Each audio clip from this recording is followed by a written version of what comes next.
ہم لعنت بھیجتے ہیں فرقہ واریت پر، امت کو تباہ کرتے ہیں وہ لوگ جو فرقہ واریت پیدا کرتے ہیں. لیکن آپ کو بتاؤں، جس جماعت سے آپ کا تعلق ہے نا، اس جماعت کی امت مسلمہ کو ضرورت ہے. قیامت بھی 10 محرم کو ہی آئے گی، جمعے کا دن ہوگا. تو میں آج دل کو حاضر ناظر رکھ کے، اپنی طبیعت کو حاضر پا کے باشعور آپ کو کہہ رہا ہوں، جاگ کے سننا خدا کا واسطہ.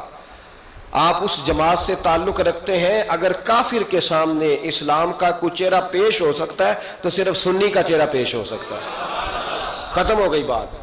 ورنہ کوئی صحابی کا بے ادب ہے، کوئی اہل بیت نبوت کا.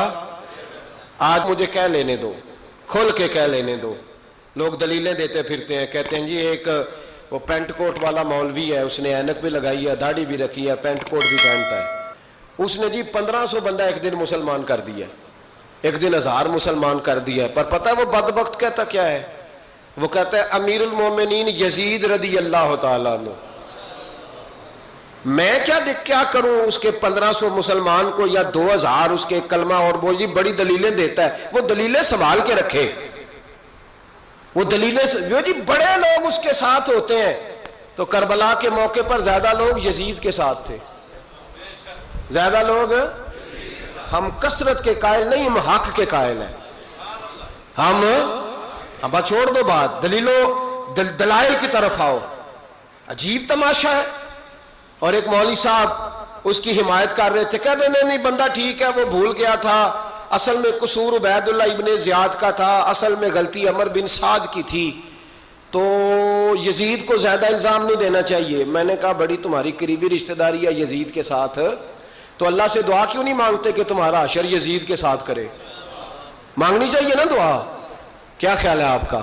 ہم الحمدللہ جمعے والے دن مسجد میں بیٹھ کے دعا کرتے ہیں، یا اللہ ہمارا حشر امام حسین کے غلاموں میں کرنا. تو بھی کرنا، جرت کر، جرت. ہماری جرت دیکھ، ہم یہ نہیں کہتے ان کے ساتھ کر، ہم کہتے ہیں یا اللہ ہمارا حشر ان کے. ہماری جرت دیکھو، ہم ان کے غلاموں میں، قدموں میں، نوکروں میں بیٹھنے کو وہ دعا مانگ رہے ہیں، یا اللہ ہمارا ان کے غلاموں میں، غلاموں کے. تو بھی جرت کر دلیری، کر جرت، کہ یا اللہ میرا حشر یزید کے ساتھ کر دلیری. اگر اتنا ہی اچھا تھا تو بے شرمو اتنا ظلم نہ کرو، اتنی زیادتی، اتنا ظلم نہ کرو. یہ ظلم ہے. امام حسین جمعے والے دن خطبہ پڑھنے لگے، جمعے سے پہلے امام حسین نے خطبہ پڑھا، اور آپ نے ایک جملہ کہا جو ہمیشہ یاد رکھا جائے گا. آپ نے فرمایا یزید کو جا کے بتا دو کہ مجھ جیسا تجھ جیسے کی بیعت نہیں کر سکتا. او کیا فکرہ ہے امام علی مقام کا. فرمانے لگے مجھ جیسا تجھ جیسے کی بیعت. اور آپ فرمانے لگے بتاؤ اس وقت پوری دنیا میں کوئی نبی کا نواسہ موجود ہے میرے سوا؟ حضرت آدم سے لے کر مصطفیٰ کریم تک اس وقت پوری دنیا میں کوئی نبی کا نواسہ ہے؟ اور فرمایا اگر میں ہی ہوں پوری کائنات میں. لوگ کہتے ہیں فلانا علامہ صاحب کی تبلیغ بڑی ہے. ہم سے بڑا کون ہوگا تبلیغ کی بات کرنے والا؟ لیکن ڈرو اللہ سے، ڈرو، گمراہ نہ کرو قوم کو. یہاں تباہی اتر گئی ہے. کوئی بڑی داڑھی رکھ کے معاذ اللہ تعالیٰ اہل بیت کے بارے میں بکواس کرتا ہے، اور کوئی بالکل داڑھی مڈا کے ننگا سر کر کے ممبروں پہ ناچتا ہے اور صحابہ کے بارے میں بکواس کرتا ہے. میرے مصطفیٰ کے پاس اگر ابو بکر آئے ہیں تو وہ بھی شان والے ہیں، اور اگر بی بی عائشہ صدیقہ ان کے بستر پہ رہی ہے تو وہ بھی شانوں والی ہے. مولا علی شیر خدا کے بارے میں جو بات کرے پکا بے ایمان ہے. عجیب تماشا لگ گیا ہے جی. جو رب نبی پاک کے جسم کے قریب مکھی نہیں آنے دیتا، وہ گندا بندہ حضور کے قریب آنے دیتا ہے؟ عجیب تماشا ہے. امت کو تباہ کر رہے ہو، کافر کو موقع دے رہے ہو یہ کہنے کا کہ تمہارے نبی کے پاس بیٹھنے والے ٹھیک نہیں تھے. اگر حضور کے پاس بیٹھنے والے ٹھیک نہیں تھے تو بعد والے کیسے ٹھیک ہو گئے؟ تو یہ باز آنا چاہیے ان بے شرموں کو. یہ امت میں تفرقہ ڈالتے، بے حیائی کرتے. سنو اور یاد رکھو، حضرت امام حسین نے خطبہ پڑھا نا جب جمعے والے دن، فرمایا مجھے پہچانو تو میں کون ہوں؟ تو عمر بن سعد بولا، پکے نمازی بولے. عمر بن سعد کہنے لگا حسین جلدی کر، ہمارا جمعہ لیٹ ہو رہا ہے. بلے ہو نمازیو، جلدی کر ہمارا. آئے ہائے کیا نماز ہے.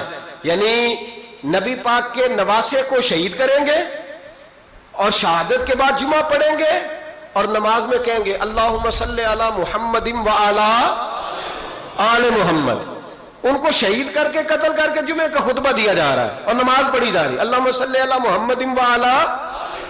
تو میرا سنی بڑا بھولا ہے، کہتا ہے جی وہ زیادہ نمازیں پڑھتے ہیں، تو زیادہ نمازیں تو عمر بن سعد بھی پڑھتا تھا، تو بھولا۔ او خدا کے دیکھیں نا، جتنی نماز کی اخلاق کی بات شاید میں کرتا ہوں، آپ کو جماعت میں کم لوگ ملیں گے، لیکن یاد رکھنا نماز عقیدہ نہیں، روزہ عقیدہ نہیں، عقیدہ حسین ہے، عقیدہ حسن ہے، عقیدہ علی ہے، عقیدہ عثمان غنی ہے، عقیدہ عمر فاروق ہے۔ میں اس شخص کو کیا کروں؟ مجھے اس شخص کی کیا ضرورت ہے جو ممبر پہ بیٹھ کے کہتا ہے حسین ابن علی باغی تھے؟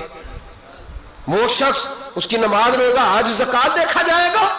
آؤ قرآن مجید سورہ شورا آیت نمبر 23، گھر جا کے قرآن مجید کھولو، یہ والی آیتیں بھی پڑھا کرو، یہ والی بھی کھولا کرو۔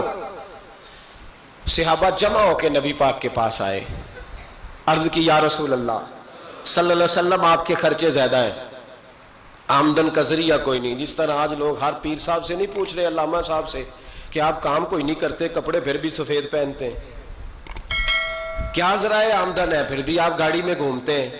ہمارا تو پروگرام تھا مولوی بھوکا مر جائے، پر اس کے پاس آتے ہیں تو یہ تازی چائے پلاتا ہے، کیا مطلب، کس طرح کا رویہ ہے؟